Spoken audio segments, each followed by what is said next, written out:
Hey, what's going on, OMI homies and OMETs? And in this video, we'll be talking about how you can send your OMI tokens to a hardware wallet, and we'll be talking about NFTs to a hardware wallet as well. So without further ado, let's just go ahead and dive right in. All right, so we'll be focusing primarily using BitMart to get your OMI tokens, if you will.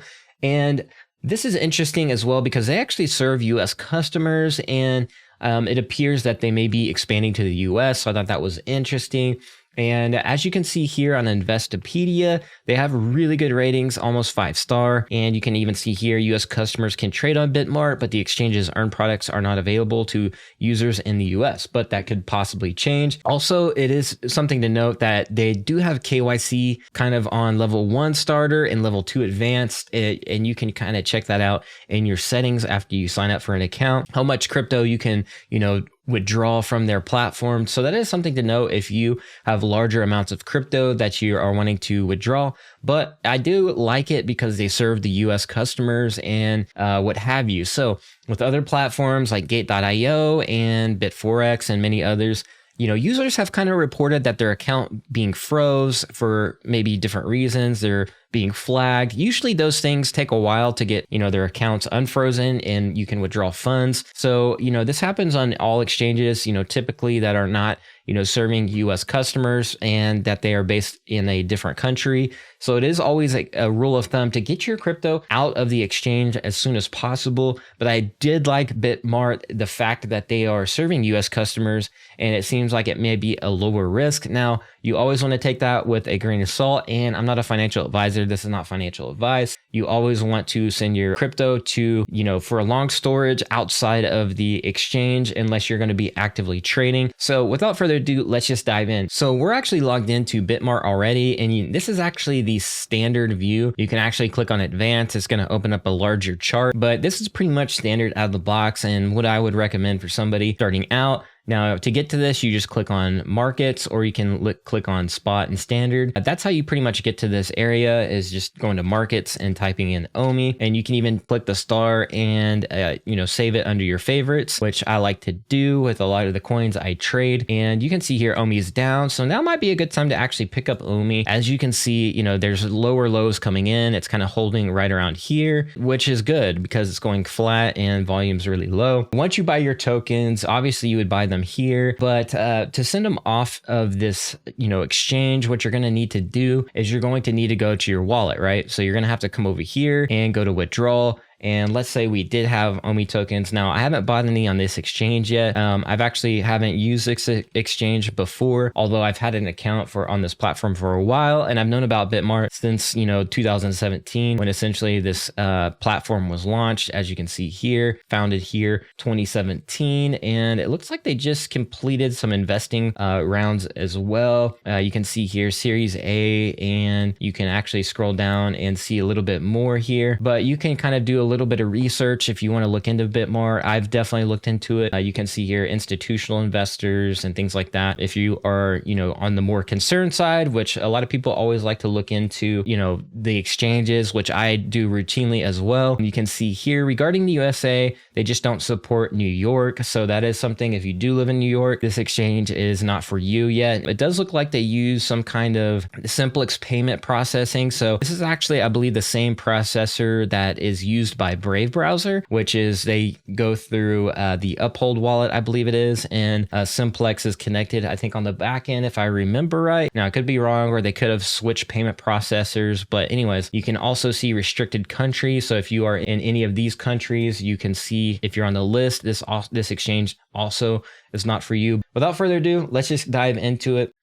All right, so you are ready to withdraw. So all you're going to do is you're going to come back to your wallet here and you're going to withdraw. And obviously you want to enable two-factor authentication to secure your account and make sure, obviously it mitigates somebody to hack your account. So you can see here, we can enable that. So I would recommend that. And you just go through the prompts to withdraw your OMI tokens. Now on the hardware side, if you have a device like Ledger, which I highly recommend, I've actually had this device for several years and it has never let me down, and it has been super reliable, and it's just super thin too. It's so sleek. As you can see here, it just basically collapses into a nice little USB fob, and it has that micro USB right there. And yeah, it's been served me really well. Now, if you are just now setting this device up, I do recommend you just, look up a YouTube video how to do that. If you have it set up, then this would be something that we're going to go ahead and get into. So you would withdraw it to Ledger, and ultimately you want to already have Ledger Live set up, whether that's on your mobile phone or on your computer. Obviously, I got Ledger Live pulled up right here. This is the newest updated version. What you want to do is you have your Ethereum address over here under accounts. Now, if you don't have it set up, all you have to do is just add an account, add an Ethereum wallet, go through the prompts. But once we're on the screen, you go to accounts, Ethereum, and you click receive. And it's going to also take you through the prompts here. You can click continue. You have to plug in your device, and then you get to the receive screen, and you pretty much just copy your Ethereum address into the BitMart area. So you'll go to withdraw here, and you go through those prompts, and then just copy and paste from your Ledger Live app your Ethereum address, and you paste it into your BitMart withdrawal address. And then that is how pretty simple it is to withdraw to a Ledger wallet or a hardware wallet. I do like Ledger as well because they are one of the most supported hardware wallets in the entire space. Now, there is Trezor, but I just noticed that Ledger has been, widely accepted, and Trezor too. But Ledger is just one of the best wallets you can actually have. If it was up to me, I would have both because I'm a geek and a nerd, and I had friends that like, their Trezors, and sometimes Trezors have, unique qualities or unique cryptos that they support. So it may be a good idea to get both. If you're just starting out, I do highly recommend getting a Ledger just because of how easy it is to use. They also have another form of wallet here. I actually have two Ledgers. You can see right here on the screen. I have the small one, the Nano S and the Nano X. Now, the differences between the two are one is bigger than the other, and one has Bluetooth. So, if you are more on the go and you're more of a mobile user, then I would recommend going with the Ledger X, which is the larger one.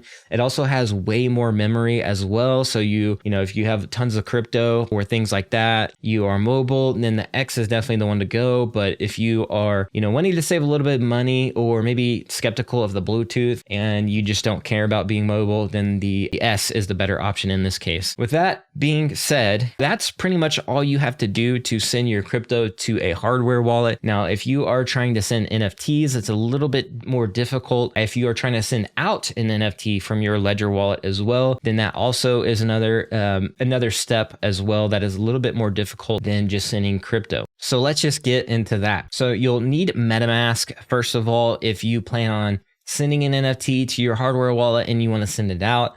You will definitely need a MetaMask, okay?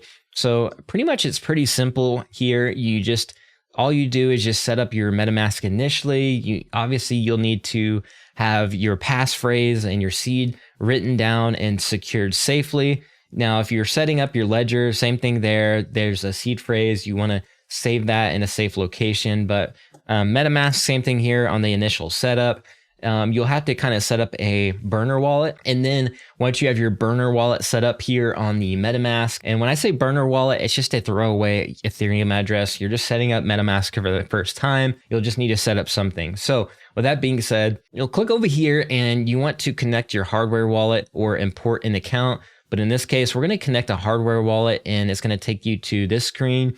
Then you'll go to Ledger. You'll want to connect your Ledger wallet and continue. Now, since this year or this past year, they've updated their support here. So once this happens, there's a pop-up and you'll select your Ledger wallet and then it'll give you, different addresses, and you want to select the address that you'll be using on your Ledger device. So what you'll do is you will go to your account and see the address that you want to use for your NFTs and your storage. And then you pretty much just find it and select it. And then, once you import it, it'll be inside your MetaMask wallet there. And then you also need to do something on the actual Ledger device, which is enable blind signing. So all you have to do is plug in your Ledger device and then you'll go to your Ethereum, basically your Ethereum wallet, and then go into the Ethereum wallet settings. And then you will go to blind signing and just turn that on. That way you can send your NFTs, or that's mainly if you're using smart contracts. You don't need to use this if you just plan on storing your NFTs for the long term,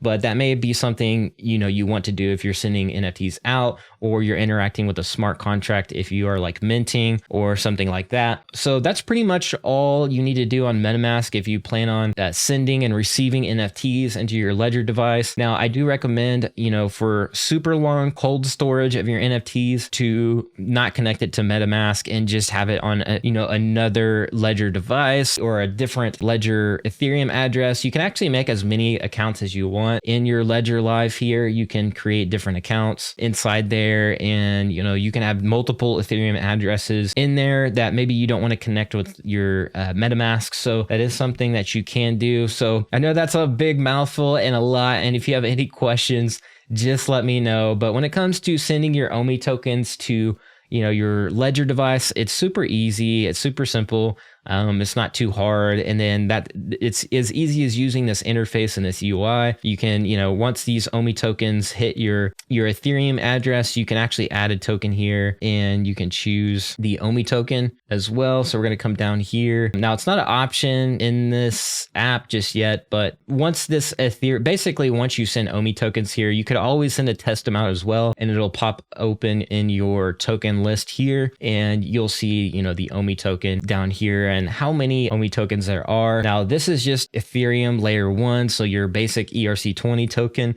This is not layer 2, and I doubt Ledger Live has support for layer 2 OMI token yet. So that is something to notate, you know, in the future, if you plan on using Immutable X and the OMI tokens on there, I doubt they will show up here in your wallet, but I could be wrong. But I bet they'll roll out something in the future and make this a little bit more easier to understand as well, because there technically will be two, the layer 1 OMI token and the layer 1 and the layer 2. So, but with that being said, there'll probably just be support for this layer 1 OMI token to be less confusing there. So that's all I would send to this Ethereum address for, you know, your hardware wallet. But as simple as that, you can download the mobile wallet. You can sync your Ledger Live on your mobile device, and it's actually super easy to use as well. You can kind of see here the interface on the mobile wallet, super easy. And if you have the Bluetooth Ledger X, you can actually send from your mobile phone, because obviously the Ledger X has the capability of just, you know, you can actually accept the request here on your Ledger X and you are good to go on the go.